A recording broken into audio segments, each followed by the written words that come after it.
ఆ పాప చాలా ఇబ్బంది పడి 24 గంటల లోపల ఆ పాప చనిపోవడం జరిగింది. నిన్న మొన్న మా మేధావులంతా చెప్తా ఉన్నారు. సూటిగా రాష్ట్ర ముఖ్యమంత్రి గారిని ఒక ప్రశ్న తెలుసుకున్నాం. అయ్యా, గౌరవ బాబాసాహెబ్ అంబేద్కర్ గారు రాజ్యాంగం ఏదైతే రాసిండో, ఎవరైతే తప్పు చేస్తే వాళ్ళు శిక్షించమని రాజ్యాంగం రాసిండు. ఏదైతే కాంగ్రెస్ ప్రభుత్వం వచ్చిన తర్వాత ఈ రేవంత్ రెడ్డి గారు హోమ్ మినిస్టర్ దగ్గర పెట్టుకొని మీరు నా మనుషులు గారు మీరేమన్నా తప్పు చేయండి, నేను మీ అందరి రక్షించే రాజ్యాంగం నా జోబులో పెట్టుకున్నా అని చెప్పి సమాధానం చెప్తా ఉన్నాను సమాజానికి. ఇవ్వాల అయ్యా, శాఖలు అంటే పుట్టినరోజు సత్యదాకా సేవ చేసుకున్నాం, సేవకులం శాఖలు అంటే మా 119 కాన్స్టిట్యూన్సీలలో ఖచ్చితంగా 15,000 నుంచి 20,000 ఓట్లు ఉంటాయి మా శాఖల్లో కూడా. మేము మీకు ఓట్లు వేయలేదా? మా కాంగ్రెస్ పార్టీ పనిచేస్తున్నాం. ప్రస్తుతం మా ఎమ్మెల్యే గారు ఉన్నారు, శాంతినగర్ ఎమ్మెల్యే. ఇప్పటి వరకు మా ఎమ్మెల్యే గారు కూడా ఇక్కడ రాలే. మా ఎమ్మెల్సీ ఉన్నారు, అందరూ కూడా ఇక్కడ ఆ కుటుంబానికి సంఘీభావం చెప్పలే. మా వాళ్ళు కూడా మీ పార్టీ అత్యున్నత పదవులలో ఉన్నారు. మీకు ఎందుకు వెనకరిస్తారని చెప్తా ఉన్నాను.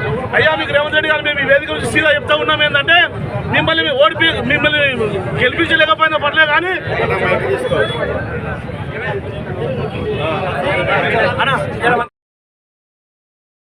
సరే వాళ్ళంటే రారు.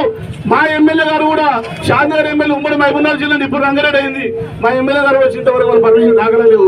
మా ఎమ్మెల్సీ గారు మాజీ మంత్రి వారు 5 సార్లు ఎమ్మెల్యే, మా ఎమ్మెల్సీ గారు వచ్చి పర్మిషన్ దాగలేవు. ఇలా ప్రజా సంఘాలు మొత్తం మా సండగా ఉంటున్నాయంటే మా రంగారెడ్డి తరఫున మీ అందరికీ తెలిసి వచ్చిన అవసరం ఉన్నాను. ఈరోజు అందరూ అంబేద్కర్ గారు గౌరవ పెద్దలు అనగానే వర్గాలకు న్యాయం జరగాలని చెప్పి రాజ్యాంగం రాసిపెట్టిపోతే, మరి రేవంత్ రెడ్డి గారు కాంగ్రెస్ ప్రభుత్వం వచ్చిన తర్వాత మీరు ఎవరైనా కానివ్వండి, నా కులం అయితే చాలు, నా మతం నా వాళ్ళు అయితే చాలు, నా పార్టీ వాళ్ళు అయితే చాలు, ఏం చేసినా నేను శిక్షించే రాజ్యాంగం నాదే లేదు, మీ అందరినీ రక్షించే రాజ్యాంగం నాదే ఉందని చెప్పి తన వాళ్ళైన వాళ్ళను రక్షిస్తూ ఉన్నారు. ఎంతవరకు మేము ప్రశ్నిస్తూ ఉన్నాము.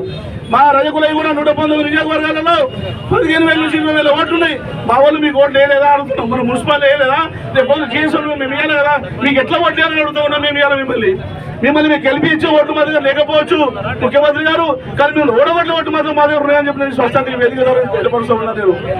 అదే కాకుండా మేము నిన్న మన బీసీ మంత్రి గారు స్పందించారు. ఆ మాట్లాడుతూ ఏం చెప్తుందంటే, చిన్న కులం అంట, చిన్న కుల పనులు పాపకు అనే చిన్న కులం ఏంది 128 కులాలన్నా వెనకజాతి జనాభా 5వ స్థానం 6వ స్థానంలో ఉందని చెప్పి నేను తెలియపరుస్తా ఉన్నాను. మేము బీసీ కులాలలో 6వ స్థానం 5వ స్థానంలో ఉన్న వాళ్ళము. మమ్మల్ని చిన్న కులం అంటే మీరు స్పందించిన వాళ్ళు ఒక్కరు కూడా మీరు బీసీ మంత్రి అదే 15 వరకు మన మళ్ళీ రవీణ గారు ఉన్నారు ఇక్కడ నార్కర్నూలు. రవీణ గారు మరి 15 వర్గాలు ఎంపీ అందరూ ఓటు వేసారు కదా. రవీణ గారు ఇక్కడికి రాలేదు. ఎట్లా ఎమ్మెల్సీ గారు రారు, దామోదర్ రెడ్డి గారు రారు, వాళ్ళ కొడుకు ఎమ్మెల్యే కాబట్టి రారు. వాళ్ళ మనుషులు కాబట్టి వాళ్ళు రక్షించడానికి ప్రయత్నం చేస్తూ ఉన్నారు. కాబట్టి దేనికి సంకేతం వెళ్తా ఉంది అంటున్నా. ఇంతకుముందు దాడులు చేయాలంటే కొంత భయపడుతున్నారు. ఇప్పుడు ఈ ప్రభుత్వం వచ్చిన తర్వాత పిచ్చలు విడిగా సంపుడు హత్యలు అత్యాచారాలు చాలా అయినాయి. దేనికి సంకేతం వెళ్తా ఉంది అంటున్నా. అందుకే దయచేసి ఇప్పటికైనా కూడా గమనించి ప్రభుత్వం తరఫున ఆ కుటుంబానికి అండగా ఉండి ఆర్థికంగా అన్ని రకాలుగా ఆదుకోవాల్సిందిగా తెలియజేస్తూ ఈ అవకాశం ఇచ్చిన ప్రజలందరికీ నమస్కారం ముగిస్తాం.